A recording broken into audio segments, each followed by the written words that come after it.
Hermanas y hermanos, este es el primer domingo de Cuaresma. Ya hemos comenzado nuestra jornada a ese desierto que está en el interior de nuestras vidas, en nuestro corazón. Y desde esa visita a ese desierto, vamos a encarar ciertas cosas de nosotros mismos. O por lo menos ese es el propósito de la Cuaresma, el verte cara a cara, sin máscaras, sin agendas personales, simplemente el vernos como somos, y si descubrimos algo pecaminoso, si descubrimos algo que no es de Dios, el corregirlo, el pedir perdón, el reconciliarnos con nuestro Dios, con nuestro prójimo y con nosotros mismos. Y la primera lectura para ese domingo nos habla de la experiencia del pueblo judío en Egipto.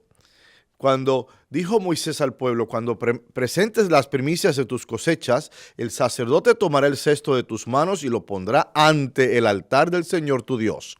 Entonces tú dirás estas palabras. Y ahí va. Era errante, era un esclavo, los egipcios nos maltrataron, pero el Señor nos sacó de Egipto, nos sacó de esa situación. Y una vez que se hayan dejado esas primicias, nos postraremos ante Él para adorarlo. Sostengan eso, para adorarlo. Entonces, en la segunda lectura, la Escritura, tomado de San Pablo a los Romanos, la Escritura afirma, muy a tu alcance, en tu boca y en tu corazón, se encuentra la salvación. La boca y el corazón tienen que ir de la mano.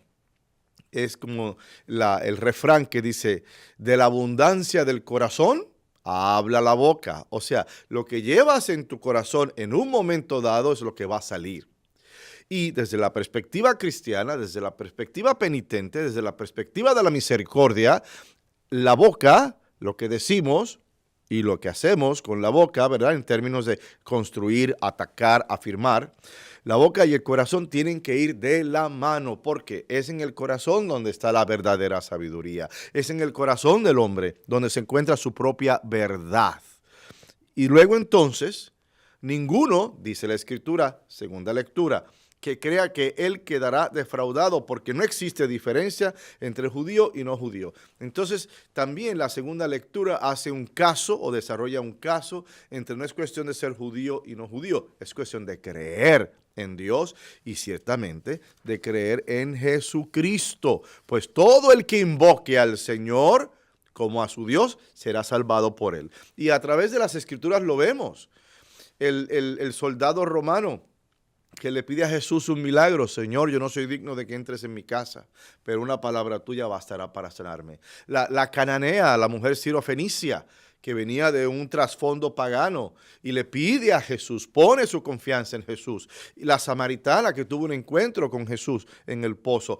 Todas estas personas no necesariamente llenaban o presentaban el patrón o el personaje de lo que era un creyente en ese momento. Algunos eran, si eras romano, eras pagano, seguramente. En aquel entonces, la sirofenicia, la cananea, la samaritana, cada cual llevaba su asunto, que no necesariamente era creer en Dios como lo creemos en Cristo Jesús. Y de momento, ellos piden y se les conceden. ¿Por qué? Porque su fe está en Dios. Y es necesario que esa fe se mantenga. Y de ahí la adoración que venía de la primera lectura. Pero hablemos de la adoración y amarrémosla con el Evangelio. ¿Y qué nos dice el Evangelio?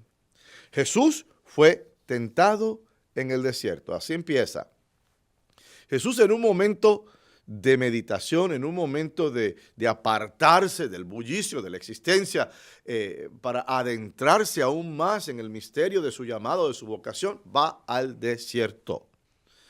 Y en medio de la belleza exótica del desierto, mi experiencia ha sido que hay partes del desierto que son muy rocosos, el paisaje es muy rocoso y es una roca casi rojiza.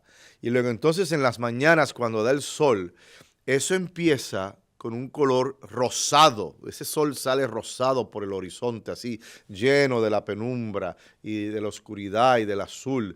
Y cuando va saliendo ese rosado se convierte en dorado. O sea, es una belleza en estar en el desierto esas horas, ciertas horas. La solitud de las vistas. Tú miras hacia la distancia y tú ves esas montañas subiendo y bajando, como si fuera seda, como si fuera un manto de seda, ¿verdad? Y el aparente silencio, y digo aparente porque claro que van a haber ruidos, pero bueno, el aparente silencio, encontramos a Jesús tentado de 3 maneras específicas. El Evangelio presenta, mejor dicho, la figura del enemigo, y esto es para los que no creen en el enemigo. El enemigo existe. De la misma forma en que existe el bien en la presencia salvífica de Dios, también existe el mal, que es el que derrota, es el que destruye, es el que trae confusión, es el que trae muerte. Y el enemigo no podía dejar pasar desapercibido esta gran oportunidad. Aquí está el Hijo de Dios. Y Él es todo Dios, ciertamente, pero también es todo hombre. Y a lo mejor si me pego por el lado, ¿no?, de la humanidad, puede que caiga. Y entonces yo me apunto a otra victoria. Y fueron 3 tentaciones básicas las que tuvo. En primer lugar, el enemigo tienta a Jesús en su humanidad. Y por su humanidad corporal, su cuerpo. Pobrecito. 40 días, 40 noches en abstinencia, en ayuno. ¿Quién no se muere de hambre? Bendito Dios, ¿no? Y es así, no sé ustedes, pero yo cada vez que ayuno, mira, a mí me dan mareos, yo me canso, me duele hasta el pelo. O sea, es terrible, porque no estamos acostumbrados a eso. Así que imagínate este pobre hombre con 40 días y 40 noches, con un ayuno consistente, con un ayuno en Dios. Pues claro que va a tener hambre. ¿Y qué hace el enemigo? Se acerca a unas piedras y les dice, mira, ¿qué te cuesta? ¿Qué te cuesta? Convierte estas piedras en pan para que puedas comer. Qué terrible y qué sencillo y cómo se disfraza, ¿no? Para que puedas, yo nada más estoy pensando en ti, para que puedas comer, ¿no? Y te puedas saciar. Y Cristo pues lo reprende y dice, óyeme, no solo de pan vive el hombre, ¿cuál es tu problema? O sea, déjame tranquilo. Bien. El enemigo no se cansa. El enemigo insiste. Y se va a tentarlo con su divinidad. Y le dice, oye, si tú eres Dios, es que hasta la palabra, hasta las expresiones del enemigo son interesantes. Si tú eres Dios, yo no sé, pero si tú eres Dios, lánzate desde aquí, desde esta torre. Total, no te va a pasar nada. Y entonces, pues, le dicen, no, hombre, mira, tú estás loco, ¿cuál es el pleito? Eso no funciona así. No es como una maquinita, ¿no? Un muñequito que le das cuerda y ya. No, eso no funciona así.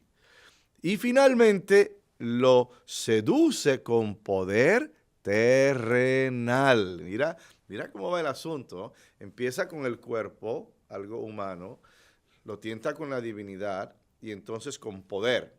Poder de los dos lados, pero es terrenal, a la larga.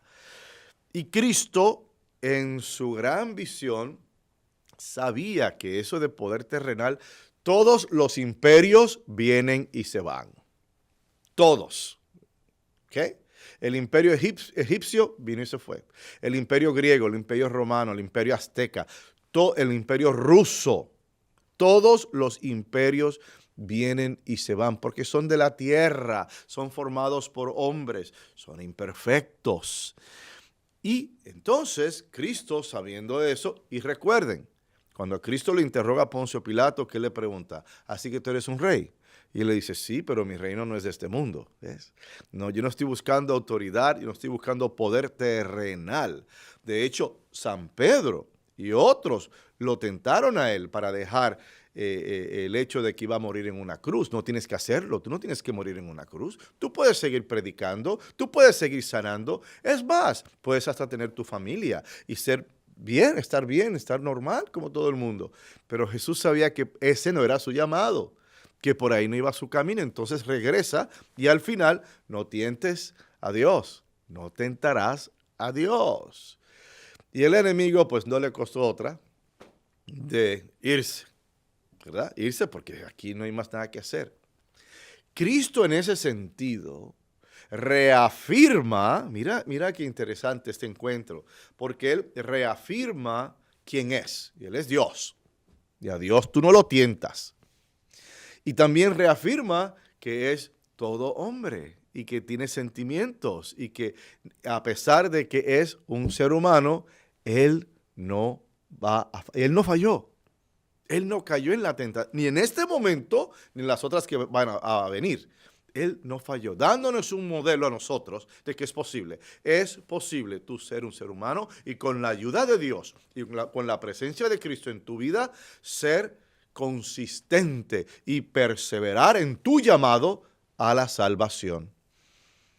Finalmente, vemos que estas tentaciones se repetirán una y otra vez en varios momentos de las Escrituras, donde inclusive a través de sus discípulos y seguidores, el enemigo continuará la labor de desviarlo de su vocación, de su persona y de su ministerio.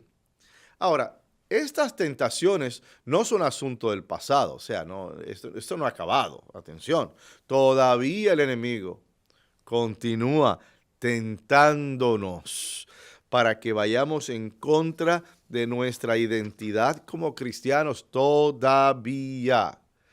En nuestros trabajos, las circunstancias nos pueden tentar, las situaciones nos pueden tentar y llevarnos a ser deshonestos, a robarnos algo que no nos pertenece en el trabajo. Y uno pensando, no lo van a echar a perder, esto es una corporación billonaria, ¿qué va a hacer esto? ¿Qué va a hacer esto otro? No es gran cosa, yo me lo voy a llevar, que es robar.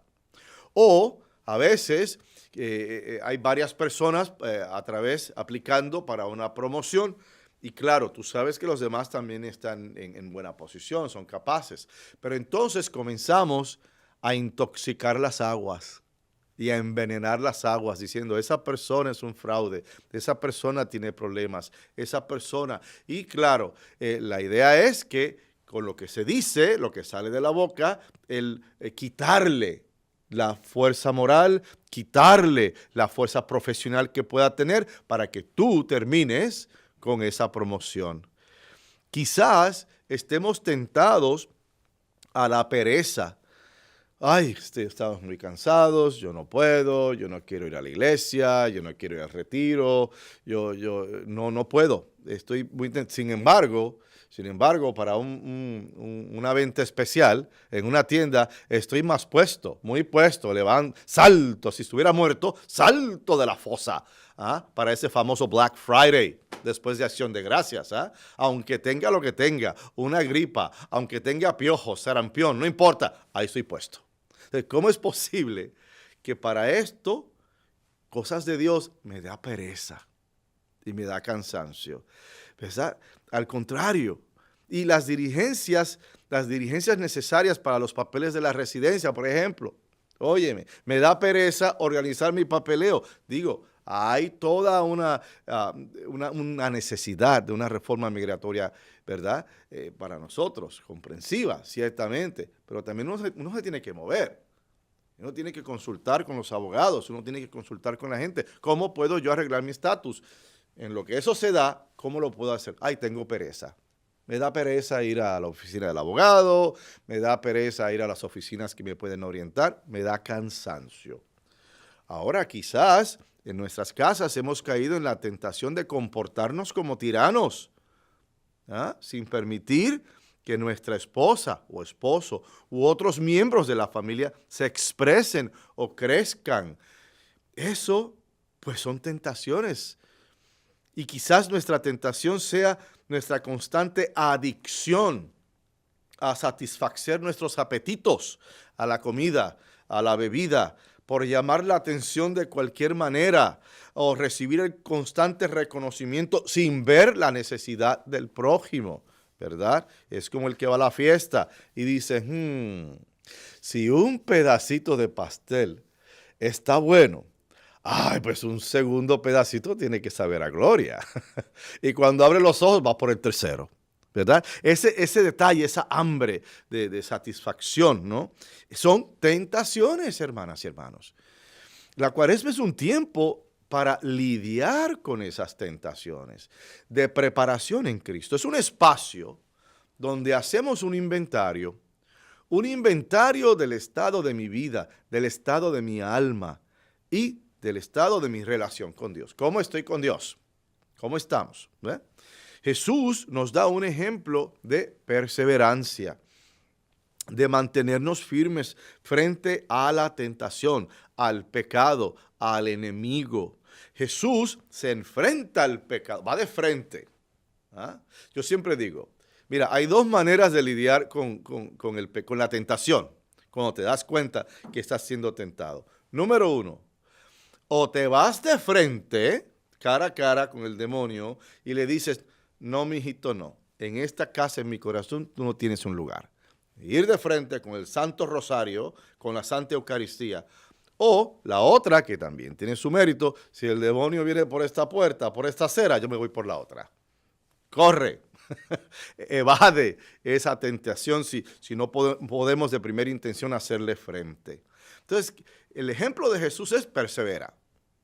Persevera y con la tentación vamos de frente. ¿Ves? Jesús se enfrenta al pecado, no le teme y combate con la escritura, con la oración y el conocimiento de una clara identidad y de un llamado para la salvación del mundo.